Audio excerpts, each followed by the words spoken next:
The Aviation Matters bring you all the latest information and events across the country under the Honorable Minister of Aviation on executives, policies, projects, and everything that's related to the aviation transportation industry. Stay tuned every week on this channel.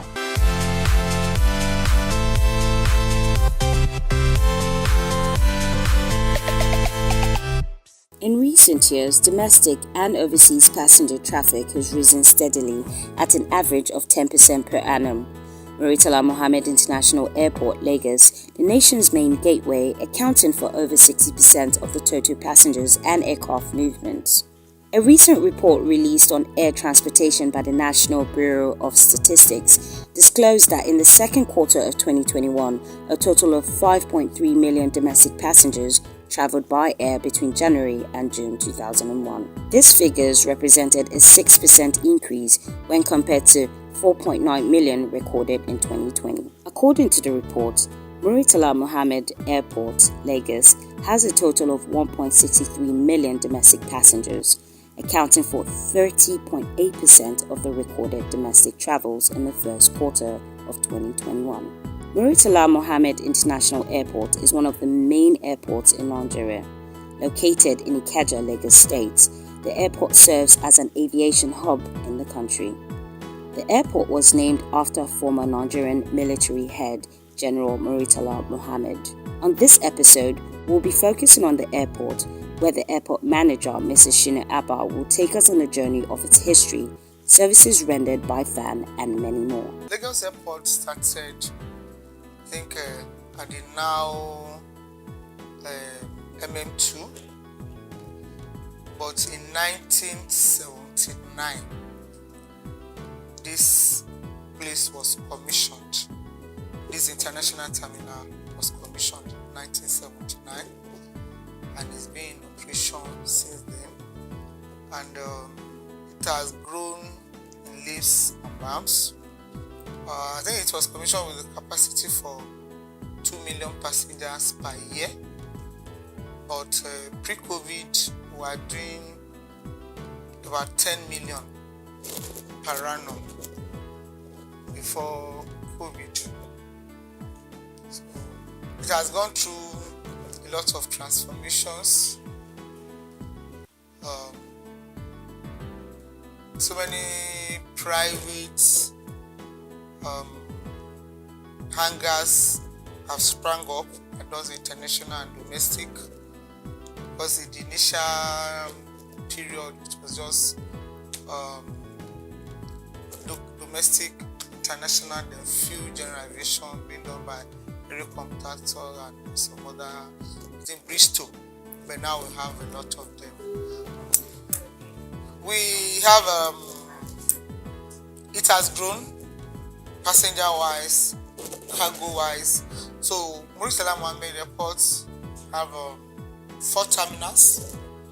We have the domestic terminal 1, we have the MM2, but we call it domestic terminal 2, we have the international terminal, and we have the cargo terminal. And the cargo terminal serves as our pilgrims terminal too during the pilgrimage.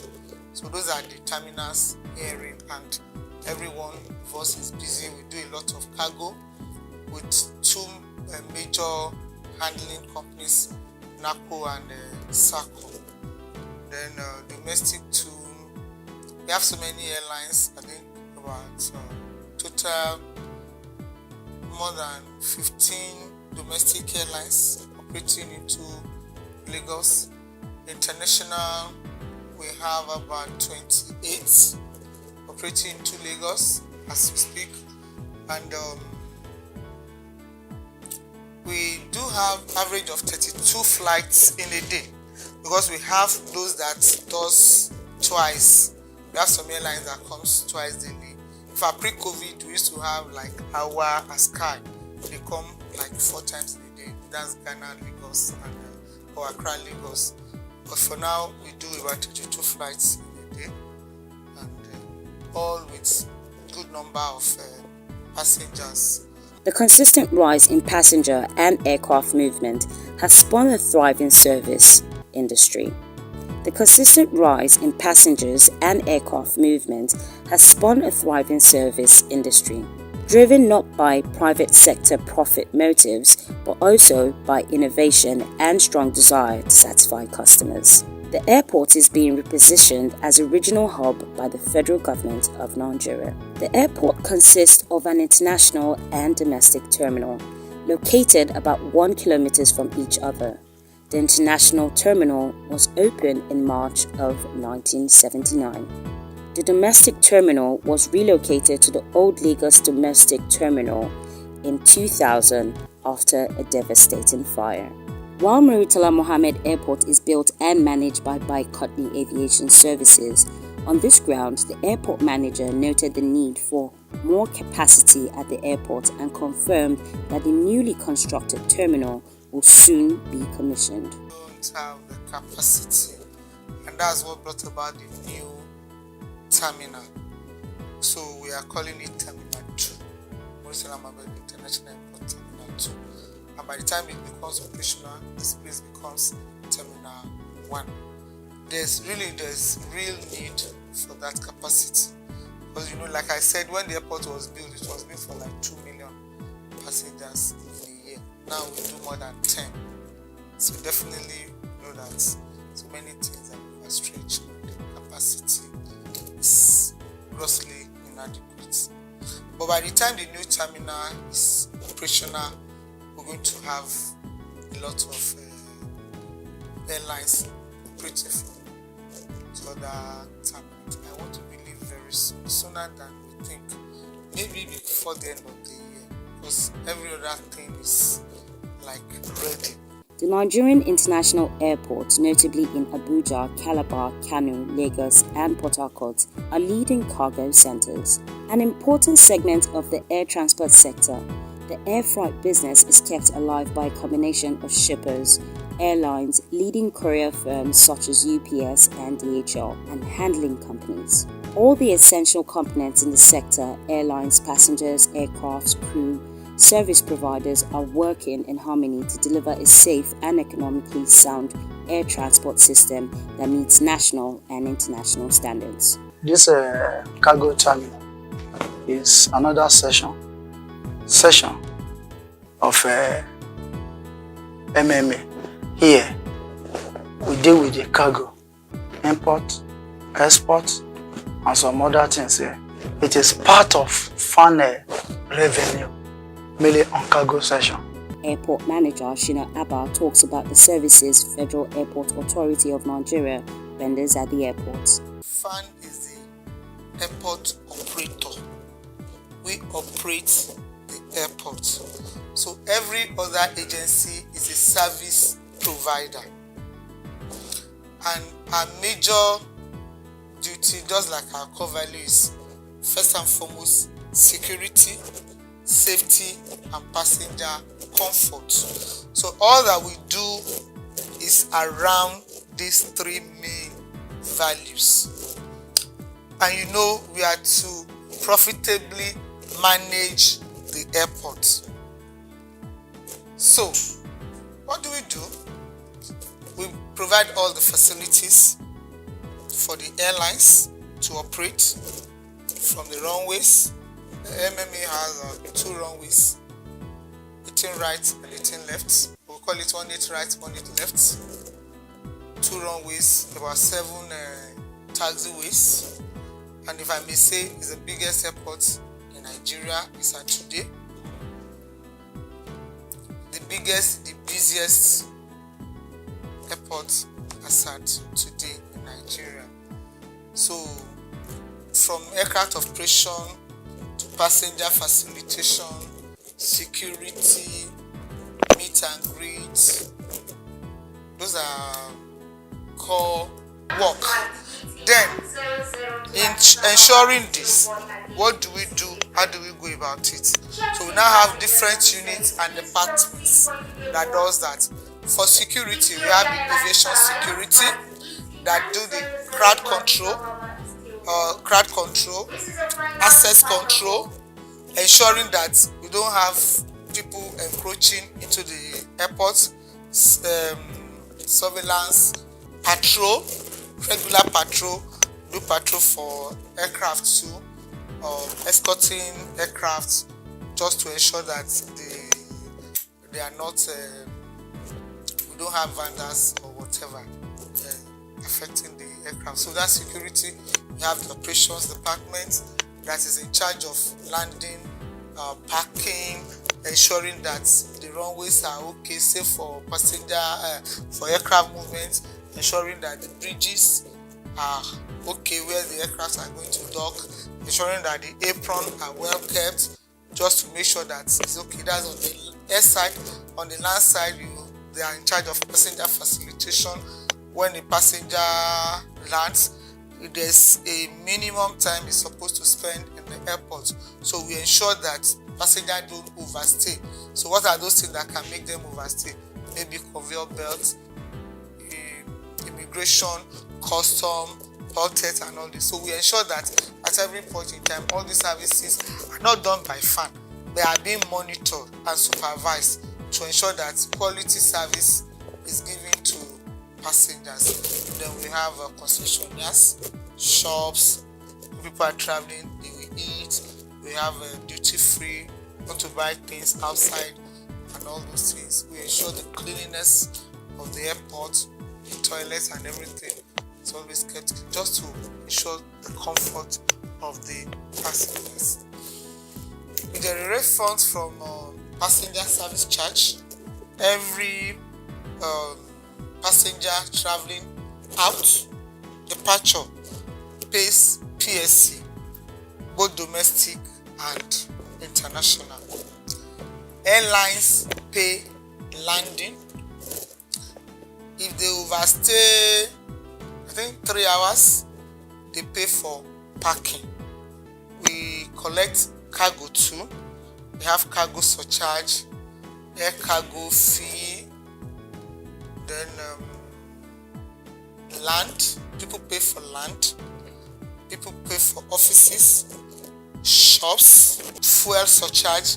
On every liter of fuel that goes into the aircraft, there's a percentage that comes to fan. Adverts, we do advertisement, and then you saw most people pay royalty anyway. Royalty, that because we are the one giving you the enabling environment to do the business. You pay like 5% of your total gross to fan. That's in other climes they call it royalty. That's giving you the access. Then you pay for queues, that's checking, pay for Aviation bridge, passenger support service, access gates, toll gates. Most of our car parks are now automated, so you pay for parking, you pay for whatever.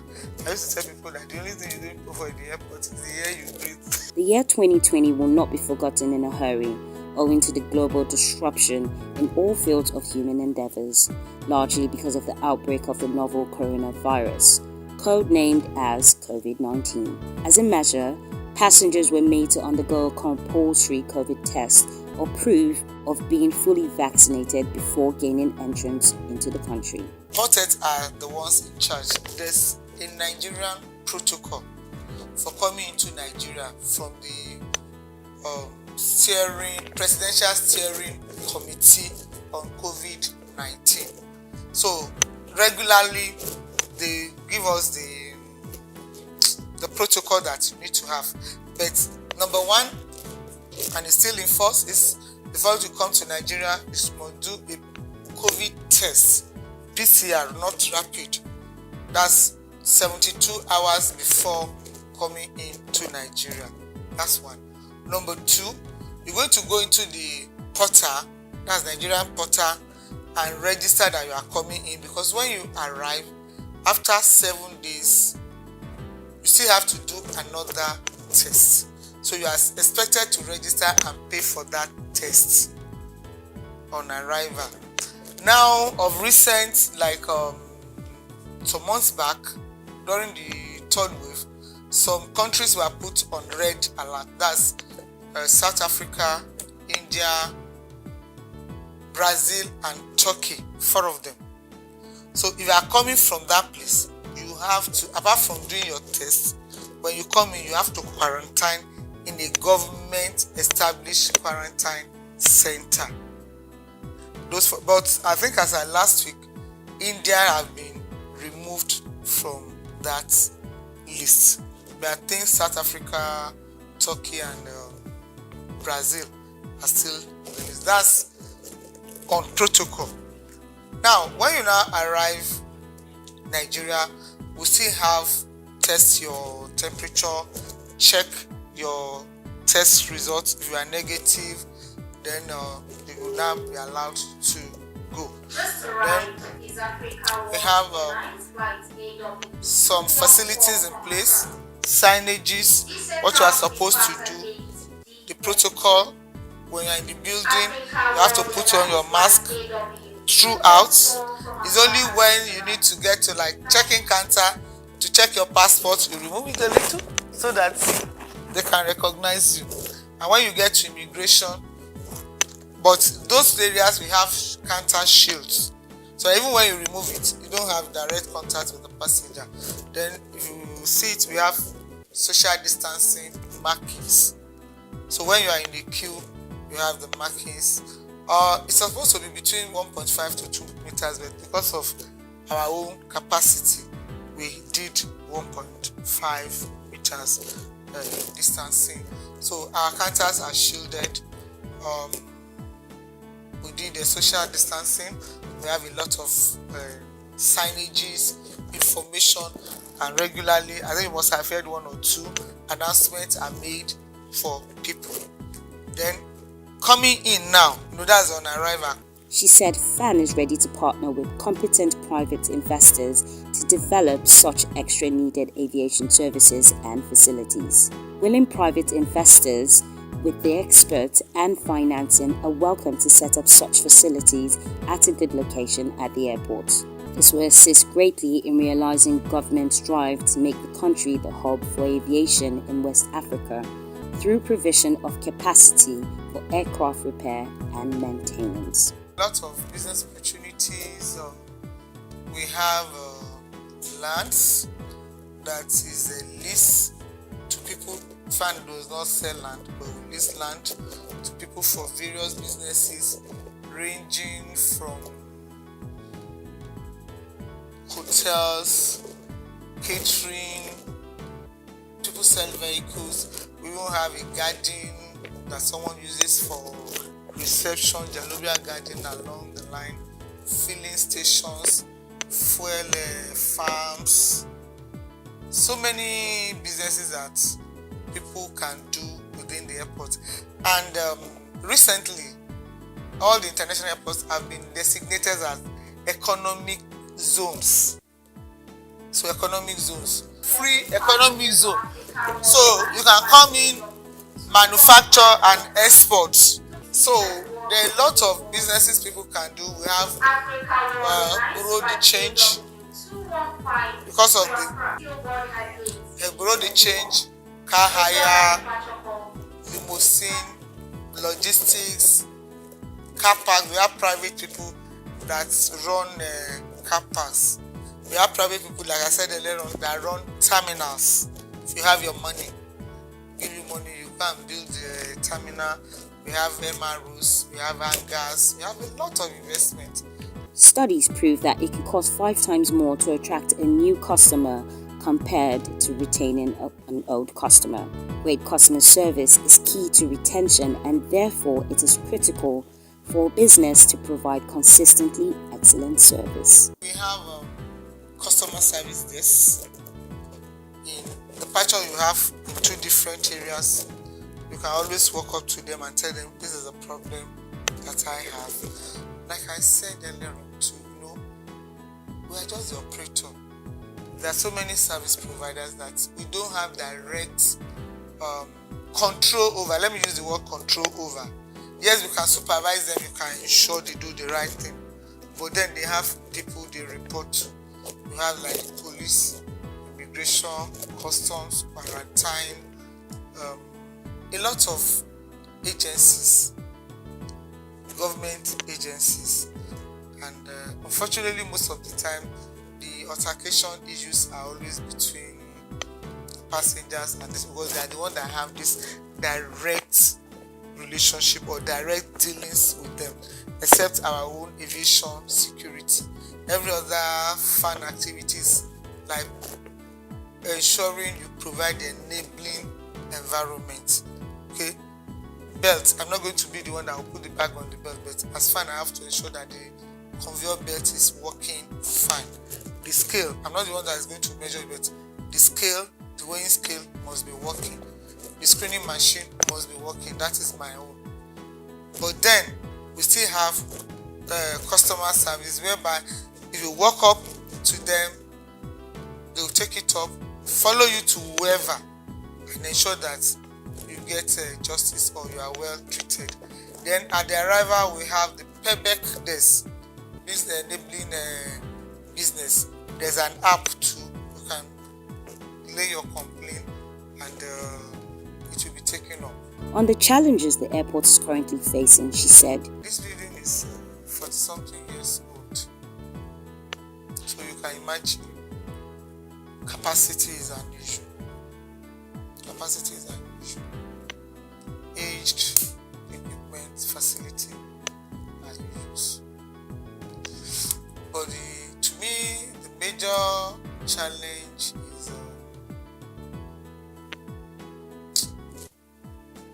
people, the crowd that comes to the airports. There are many, and when you know, people say you're not doing enough. I say, look, if you don't allow them in, they stay outside. So either you have sea of people outside or sea of people inside. You know, I think to me, it's a cultural thing again. One person is traveling, 10 people will escort that person. One person is traveling, 2 people will escort the person. But the major challenge is because the airport is within the metropolis. It's within the metropolis. I was in Ibadan airport a few weeks ago, less than 2 weeks. From the gate to the inside, it's like about 4 or 5 kilometers. So if you don't have anything genuine you want to do, you will go there. And this one from Afoluku, someone will just have to trek and come to the airport. So that is one major thing. Then the capacity, like I said, the hall is small, very small for the number of passengers. But that one will soon be a thing of the past as soon as the new terminal is open.